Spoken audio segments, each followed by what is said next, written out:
নমস্কার, আমি রুম্পা চলে এলাম ডেইলি লাইফস্টাইলে আরও একটা ডেইলি লাইফ অফ পার্ট নিয়ে। সবাই কেমন আছেন? আমি মোটামুটি ভালোই আছি। চোখে সফলতার স্বপ্ন, মনে কঠোর পরিশ্রম করার ইচ্ছা, আপনাদের সহযোগিতা আর পরিবারের ভালোবাসা নিয়ে আমার পথ চলা শুরু। আরও একটা নতুন ব্লগ নিয়ে আমি রুম্পা আপনাদের সামনে হাজির হয়ে গেছি। আজকের দিনটা হচ্ছে বুধবার, আর সকালে উঠেই গাছের ফুলগুলো একবার না দেখলে যেন মনটা ছটফট করে। তো জানলা খুলতে খুলতে একেবারে গাছের ফুলগুলো আমি দেখে নিলাম আজ কীরকম কী ফুল ফুটেছে। এরপর ঘরে এসে প্রতিদিনের মতো একটা একটা করে বাসি কাজ, যেমন বিছানা তোলা, ঘর মোছা, ঘর ঝাড় দেওয়া, বাসন মাজা, রান্না গ্যাস টেবিল ঠিক করা, স্নান করা, পুজো করা আর রান্নাঘরে রান্না করতে চলে যাওয়া। কিন্তু আজ একটু আপনাদের সঙ্গে আমি একটু গল্প করব, একটু মনের কষ্ট, একটু মনের ইচ্ছা, একটু মনের বাসনা সব কিছুই আপনাদের সাথে শেয়ার করব। একটা সংসার কিন্তু শুধুমাত্র ইট কাঠ বালি পাথর শাক সবজি খাওয়া দাওয়া ঘোরাফেরা নিয়েই হয় না। সেখানে কিন্তু যারা বসবাস করে সেই মানুষগুলোর ভূমিকা অত্যন্ত প্রয়োজনীয়। স্বামী স্ত্রী আমার যেমন ছোট্ট পরিবার, আমি আমার হাজব্যান্ড শাশুড়ি এখন আর আমাদের সাথে নেই। তো একটা পরিবারে দুটো মানুষ যদি একে অন্যের সুখ দুঃখ হাসি কান্নার কথা না বোঝে, না জানে, না খেয়াল রাখে, তো সেক্ষেত্রে সংসার কিন্তু সেটা সুখের সংসার হয় না। আমাকেও হাজব্যান্ডের ভালো মন্দটা দেখতে হবে, হাজব্যান্ডকেও আমার সুখ স্বাচ্ছন্দ্যটা দেখতে হবে। সব কিছুই সুখ স্বাচ্ছন্দ্য মানে নিশ্চয়ই আমি দামি কাপড়, দামি গয়না বা বিলাসিতা বাড়ি এসবের কথা বলছি না। টুকিটাকি ব্যাপার, যেমন বাড়ি এসে জিজ্ঞাসা করা তুমি টিফিন করেছো কি না, আমি যেমন জিজ্ঞেস করি শরীরটা কেমন আছে, তেমন খুঁটিনাটি। এই ধরুন আমার কর্তামশাই, যেমন আমার শাশুড়ি মাকেও দেখতাম আমার কর্তামশাইকেও ভীষণ পশু পাখি প্রেমী। ও যে বিড়ালের জন্য এত মাছ টাছ নিয়ে আসে, আমার শাশুড়ি মাকেও দেখতাম যে সেই মাছগুলোকে তিনি জল দিয়ে সামান্য তেল দিয়ে ফুটিয়ে বিড়ালকে দিতেন। আমি প্রথম মানে ভীষণ বিরক্ত হতাম, বিড়ালগুলো ঘরে ঢুকছে যাই হোক, একটু রোগবালাইয়ের ভয় পেতাম। তো আস্তে আস্তে আমারও যেমন এই জিনিসটা অ্যাডজাস্ট হয়ে গেছে, আমারও এখন ভালোই লাগে ওরা যখন ঘরে ঢোকে। আমি একটু বকাবকি করি, তারপর যখন দেখি কর্তামশাইয়ের পায়ে পায়ে ঘুরছে তখন আমারও খুব ভালো লাগে, বুঝতে পারি যে কতটা আপন। ঠিক তেমন ও আমার দিকে খেয়াল রাখে। আমাদের নিম্ন মধ্যবিত্ত পরিবারে আমাদের কী বা চাওয়া পাওয়া থাকতে পারে। দিন ধরেই বলছিলাম যে একটু মাংস আনো, তো দেখলাম ঠিক রবিবার দিন মাংস নিয়ে এসেছিলো, কিন্তু যে রান্নাগুলো আগে না করলেই নয়, নষ্ট হয়ে যাবে, সেই জন্য মাংসটা দুদিন পর আজকে করতে হলো। এই যেমন সেটাই বলছিলাম যে এই ছোটোখাটো সুখ স্বাচ্ছন্দ্যগুলো যদি আমরা একে অন্যের খেয়াল না রাখি তাহলে কি করে সংসার হবে? সংসার কি শুধুমাত্রই পাথর দিয়ে তৈরি একটা চারি দেওয়ালের বেষ্টন? তা তো না, তাই না? ভালো লাগে ও যখন বিড়ালগুলোকে নিয়ে এত খেলা করে, আমার খুব ভালো লাগে। যাই হোক, এইভাবে আপনাদের সাথে কথা বলতে বলতে আমার ঘর ঝাড় দেওয়াও হয়ে গেল। আমার ভিডিওগুলো যদি আপনাদের ভালো লেগে থাকে অবশ্যই একটু সাবস্ক্রাইব করে পাশে থাকবেন, আর একটা কমেন্ট, আপনাদের একটা কমেন্ট আমার কাছে হাজারটা কমেন্টের সমান, কারণ সেই কমেন্টে তো নিশ্চয়ই আপনারা আমার ভুল ত্রুটি ধরিয়ে দেবেন। সবাই আমরা এখানে এসছি মানে চোখে অনেক স্বপ্ন নিয়ে। তো আমার হাজব্যান্ড সত্যি ভীষণই, আমি এই যে এখানে ভিডিও বানাই বা ভিডিওগুলো করি, ও কিন্তু ভীষণ সাপোর্ট করে। বরঞ্চ আমি বলি যে না আমার দ্বারা আর কিছু হবে না, ও কিন্তু সব সময় পজিটিভ কথা বলে। আমাকে জানায় কদিনই বা হয়েছে, কত মানুষ কতই তো পরিশ্রম করছে, না হয় তুমি একটু পরিশ্রম করলে না, আর কিছু না হোক নতুন কিছু শিখতে তো পারবে। এটা কিন্তু একদম খাঁটি কথা বলেছে। আর কিছু করতে না পারি, এই যে একটা নতুন অভিজ্ঞতা হচ্ছে, আমি ইউটিউবে ভিডিও দিচ্ছি, আগে অন্যের ভিডিও দেখতাম, এখন আমি সেটা নিজে করছি, এটা কিন্তু আমার কাছে অনেক বড় পাওনা। আজকে হচ্ছে বুধবার, এখন 9:50। পুজো দিতে বসে পড়েছি, পুজো দেওয়াও হয়ে গেছে। এই যে আজকে একটাও রঙিন ফুল ফোটেনি, যার জন্যে আমি লক্ষ্মী ঠাকুরের পায়ে একটা ফুলও দিতে পারলাম না।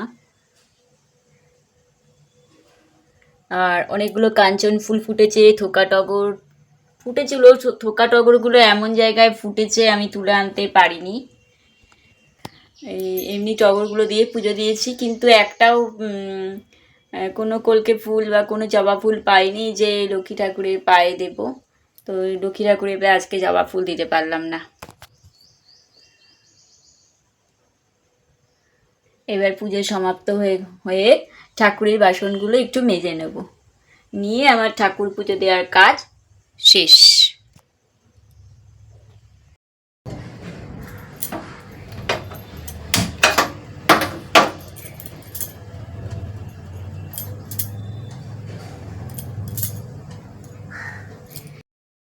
ভাতটা একটা ফুট দিয়ে রেখে দিয়েছি। আর কি রান্না করব চলুন দেখি, আর কি টিফিন করা যায় দেখা যাক।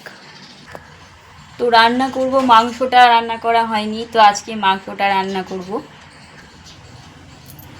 মাংসের পেঁয়াজ, আদা, রসুন আর 2 2 4 5 টুকরো আলু দিয়েছি।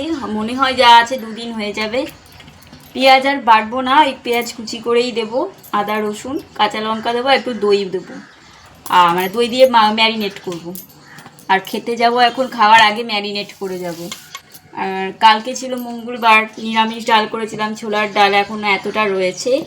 আর কাল যেহেতু মঙ্গলবার ছিল, নিরামিষ খাই, তো তার সোমবার দিনকে চিংড়ি মাছ দিয়ে কচু শাক করেছিলাম, সেটা আর কালকে বার করিনি। তো ভাবছি যে কি করা যায়, মানে কর্তামশাইয়ের জন্য ডালটা রাখবো দুপুরের জন্য, না চিংড়ি মাছের তরকারিটা রাখবো। ও তো আবার ডাল খেতে ভালোই বাসে, আর সেটাই বুঝতে পারছি না যে আমি সকালে কি দিয়ে টিফিন করব, ডাল দিয়ে না চিংড়ি মাছটা দিয়ে। আর এই যে কালকে রুটি করেছিলাম, রুটি আছে। একে অন্যের ছোটোখাটো ভুল ত্রুটি না, একে অন্যের ছোটোখাটো অভ্যেস অনভ্যেসগুলোকে খেয়াল রাখাও কিন্তু সংসারের প্রত্যেকটা মানুষের, শুধু ওয়াইফদের বলবো না, প্রত্যেকটা মানুষদেরই কিন্তু ভূমিকা। এইভাবেই তো একটা সংসার আস্তে আস্তে সামনের দিকে এগিয়ে যায়। ছোটোখাটো হাসি খুশিগুলো নিয়েই কিন্তু আমাদের সংসার। অর্থ কিন্তু সবার থাকে না, কিন্তু সেই সংসারে যেন সুখ সবসময়, সুখ না হলেও শান্তি, শান্তি যেন সব সময় বিরাজ করে ঈশ্বরের কাছে, আমি এটাও প্রার্থনা করি। প্রত্যেকটা দিন যেমন সকালবেলায় ঘুম থেকে উঠে একটা নতুন দিন যেমন আমরা দেখতে পাই, ঠিক তেমন ঈশ্বরের কাছে প্রার্থনা করি, ঠাকুর তুমি প্রত্যেকটা পরিবারে বাচ্চা থেকে শুরু করে বয়স্ক মানুষগুলোকে সুস্থ রেখো, আর একটু সেই পরিবারে শান্তি বিরাজ রেখো। আমরা তোমার কৃপায় সব সময় ভালো থাকতে চাই। তো যাই হোক, আজকে আমি করলাম। আচ্ছা, কেউ বলতে পারবেন আমার এই কড়াইটা এতটা কালো হয়ে গেছে, আমি কি করে কড়াইটাকে পরিষ্কার করব? কিছুতেই কড়াইটাকে আমি পরিষ্কার করতে পারছি না, যার জন্য আমি এটাতে রান্নাই করি না, জানেন। আজকে নেহাত মাংসটা করতে হবে বলে আমি এটা বার করেছি, কিন্তু কড়াইটা আমাদের দুজনের পক্ষে রান্না করার জন্য যথেষ্ট, কিন্তু এমন পরিমাণ কালো হয়ে গেছে না, আমি আর লোক সমাজে আনার সাহসই পাই না। আপনাদের যদি জানা থাকে একটু জানাবেন। আর এখানে ধনে গুঁড়োগুলো অনেক দিন ব্যবহার না করার জন্য ডাস্ট হয়ে গিয়ে ডালা ডালা হয়ে গেছে, যার জন্য আমি ওটাকে হাতে করে ভেঙে দিয়ে একটু কড়া রোদে 4 5 ঘন্টা কড়া রোদে রেখে দিয়েছিলাম। তো দেখা যাক এর পরের দিন যখন ব্যবহার করব সেদিন ঠিকঠাক থাকে নাকি, ধনে খুব একটা ব্যবহার করাই হয় না। তো এই গল্প করতে করতে আমার চিকেন কারি রান্না কমপ্লিট। রাত্রেবেলা তো আর লাগবেই না, ওই একবেলারই রান্না। রাত্রেবেলা আজও আবার আম নিয়ে এসেছে, তো আম দিয়ে রুটি দিয়েই খাবে। কাঁঠাল এখন 2 3 দিনের জন্য কাঁঠাল মোটামুটি এখন পেড়ে রেখেছে, কিন্তু সেগুলো পাকেনি, তো এই 2 দিন ধরে এখন ওকে আম দিয়ে রুটি খেতে হবে। আর যদি বলে চিকেন দিয়ে খাবে তো চিকেন খাবে, না হলে আবার সেই থেকে যাবে। আর যা আছে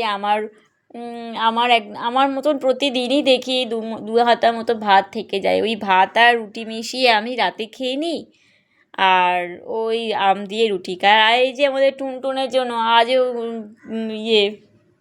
কী বলে মাছ, আজও সে মাছ নিয়ে এসেছে, সে এসে জামা কাপড়টা ছাড়তে পারে না, একদম গেট থেকেই কই কী হলো করে ডাকতে শুরু করে দেয়। আর অবাক লাগে, ও কিন্তু ঠিক পায়ে পায়ে পায়ে পায়ে একদম চলে আসে। আমি যে থাকি ও কিন্তু দরজার সামনে একবারও আসে না, কিন্তু আমার কর্তামশাই আসলেই ও একেবারে দরজায় এ ঘর ওই ঘর সব ঘরে ঢুকতে শুরু করে দেয়। তো ওর জন্য মাছ নিয়ে এসে ওকে মাছ দেবে, দিয়ে তারপরে হাত মুখ ধুয়ে ঘরে গিয়ে রেস্ট নেবে, আগে ওকে মাছটা খেতে দেবে। আর এই যে আমার মাংস রান্না দু জায়গায় ভাগ করে রেখেছি, একটা আজকের জন্য, একটা আগামীকালের জন্য, কারণ এতটা তো লাগবে না, আগামীকাল এটা থাকবে। আর তার সাথে ইচ্ছা আছে একটা পাতা বাটার, অনেক দিন ধরে পাতাগুলো বাটা হয় না।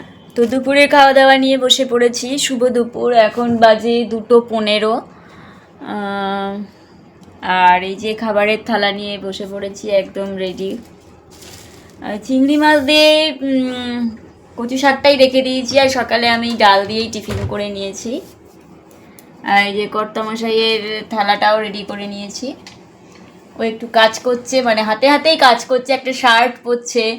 আসলে সব সময় সবাই ক্যামেরার সামনে আসতে চায় না, তো তারপরে সেই জন্য আজকে আর ওকে দেখালাম না।